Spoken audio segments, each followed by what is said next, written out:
Chapter 2. Melita waited patiently as the maid fussed over her.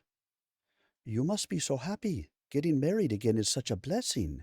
I hear the people of Iostrad are even more open-minded, so I hope they see how beautiful you are. She smiled warmly at the girl. I count it as a blessing to have people like you to look after me. People still made snide comments over her appearance, her coloring a throwback to her Sastos lineage. We're ready. Diego appeared and held his arm out to her. Remember, they have different customs. Keep your eyes down until he takes your hand. I remember. She took his arm and walked sedately beside him. They entered the small chapel and made their way to the altar slowly. When they got there, she dipped into a curtsy and waited. An elegant tanned hand, a shade darker than her own, was held out to her. Please rise. There's no need for that. She put her hand in his and rose. I thank you, my lord. You should address His Highness by his proper title. A man beside them sniffed with obvious contempt. Her eyes widened in shock as she looked at her husband-to-be. The title alone had told her that the man beside her was a prince, but the small crown perched atop the black hair confirmed it. I don't think this is going to work out. It's a mistake to go through with this. She tried pulling her hand back amidst the commotion her words had caused. Why would you say that, dear lady? I have been waiting for this day. The grip on her hand was tight, but not painful. Melita stared at the dark eyes that seemed to see through her. I do not think we are fit for each other. My brother did not inform me of many things, including your lofty station. I see. May I have a word with you? He turned and looked around the chapel. What's through that door? A small sitting room. Melita frowned as he started walking towards it, her hand still firmly in his grip. What are you doing? We need to speak privately, and that seems like a good place to do so. He didn't slow his pace as he tossed the words over his shoulder. Your Highness, I cannot be alone with you behind closed doors. She stopped dead and tried to tug him back. Your Highness, this is most unusual. This behavior is scandalous, even for you. The prince's advisor called after them. The prince called out over his shoulder. You stay put, Jahan. I don't care about my conduct. He looked at Melita thoughtfully, then nodded towards Diego. Come with us to chaperone. He scooped her up and carried her towards the office.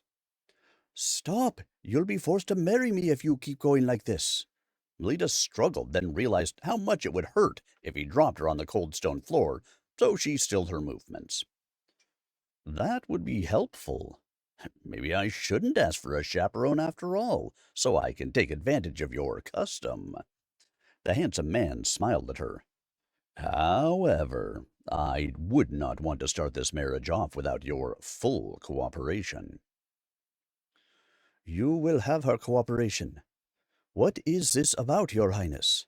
Diego closed the door behind them. Please, call me Cadmar.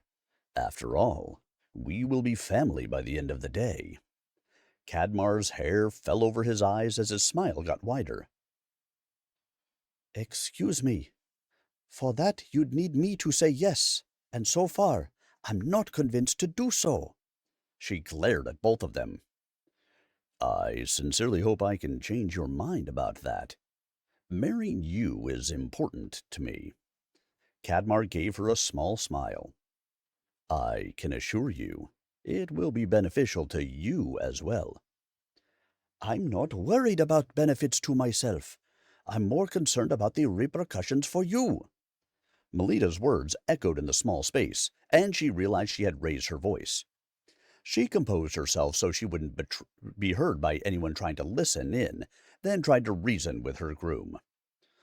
You probably weren't told much about me, so I understand if you want to back out. I will go to a convent. You will do no such thing. You will get married to the prince today. Diego spoke up furiously. Too much is at stake here. Like paying off your debts? I'll give you one of my holdings to sell off. She frowned as she looked down at Diego, wondering why he was shorter than her. Understanding dawned, and she blushed. Your Highness, please put me down. I am capable of standing on my own 2 feet. I rather like this. You're smaller than I thought you would be, considering your reputation. Please, call me Cadmar. His grin was infectious, and she almost smiled back before she caught herself. Your Call me Cadmar. He gave her a serious look. Fine. Cadmar, please put me down. I hardly think we can have a serious discussion like this. She tried her most charming smile on him. As long as you promise not to run away until you hear me out. I promise. He set her down, and she smoothed her skirts out. If my reputation precedes me, why would you want to marry me? Don't you know I shamed my husband, and that, along with the nagging, drove him to an early grave? Cadmar laughed. I meant your scholarly reputation. Don't worry. I haven't told anyone you are the mysterious alchemist and sorcerer who has published papers on magical energy use, herbs, and the one that most intrigued me, since it's similar to something I'm working on, your theory on other lives. Melita's eyes widened as Diego sputtered in the background.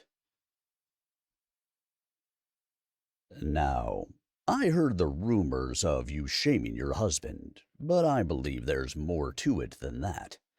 My uncle met your late husband and called him an absolutely vile and wretched dog. He said other things, but none I can say in your presence. Rest assured, your intellect will not shame me, and I doubt the sweet woman I see before me will nag me to death. Diego snorted. She's not that sweet.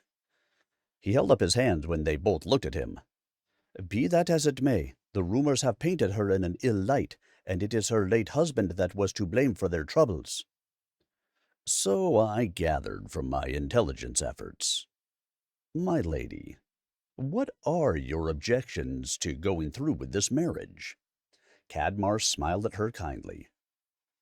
Your title and my status as a widow leads me to believe this would not be a good match for you. Since you're close to the throne, it is to be expected you marry a young woman who will bear you sons to inherit your title, and who will help you rise in the ranks. I have only borne daughters. I also have a deep dislike of court and all of the machinations that come with that. I will not play political games. That is why I chose you. I do not want a wife who will insist on being at court, nor do I care if I have heirs. He patted her hand. Your studies mean that we should have a lot to talk about as well. We can become friends and work together. That is all I require in a wife. Oh, I understand. You prefer the company of men and need a wife so no one gets suspicious. Melita nodded, happy to have figured it out. His jaw dropped as he stared at her. Not at all. I do find women attractive. I just do not want to be embroiled in any schemes and maneuvering. The bride that was chosen for me is everything I do not want. I was given leeway to look for myself, but time is running out. Surely you see the merit of this considering your own second choice. My second choice? Melita turned to Diego. What second choice? If this marriage doesn't go through, then the king plans to marry you off to Viscount Corford. Diego held his hands up between them apologetically. Melita sat down heavily on the nearest chair. Why didn't you tell me that sooner? Diego raised his voice slightly.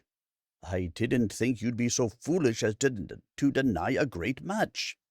Therefore, I saw no need to tell you of this. Cadmar stepped between them and knelt beside her chair.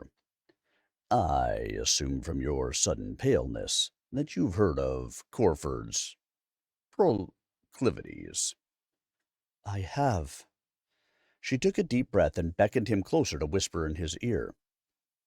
My middle child, the one we call Lark, has never been my daughter, even if the midwives and everyone who was present declared him so at his birth. It is important to me to allow him the freedom to be who he really is, in safety. He whispered back, "This is something that is celebrated in Iostrad. I have no issues with this. If he is your son, that is what I will call him." She pulled back and raised her voice. "If I marry you, will you keep my children safe? As long as you do that, I have no need for the other things you agreed to bestow on me." That was part of the agreement your half-brother worked out with me, although I would have done it even if he hadn't asked. We can retire to the country far away from both courts. There is a small parcel of land in Iostrad that is near the border of Colomor Sastos we will use as a way to try to encourage a new alliance between our countries. We gain relief from matchmakers, and your children will be safe from those who'd use their blood for their own gains." Cadmar placed a hand over his heart. "On my honor as a prince of Iostrad." Melita looked at Diego, who gave her a sheepish grin. "You're not as cold-hearted as you'd like me to think, are you? I guess your father wasn't as bad as they say." Diego shrugged. "Don't tell anyone. I have a reputation to maintain." "It seems this is one-sided in my favor, but I promise I will do my best to be a dutiful wife so you won't regret it." She stood and curtsied to him. "Please, don't curtsy unless we're in public. It's not as one-sided as you think, as I said. I think you will be invaluable to my studies. You would be the perfect colleague with the added benefit of keeping me from a disastrous arranged marriage. You are saving my son and myself from a lot of trouble in the future. My dear lady, would you do me the honor of becoming my wife on this day?" He stood and gave her a brief bow. "I will, although please, call me Melita and don't bow. Shall we go back?" Cadmar smiled and held out his hand. "Allow me to escort you. Unless you rather I carry you to the altar." "That will not be necessary." She smiled at him as they walked out.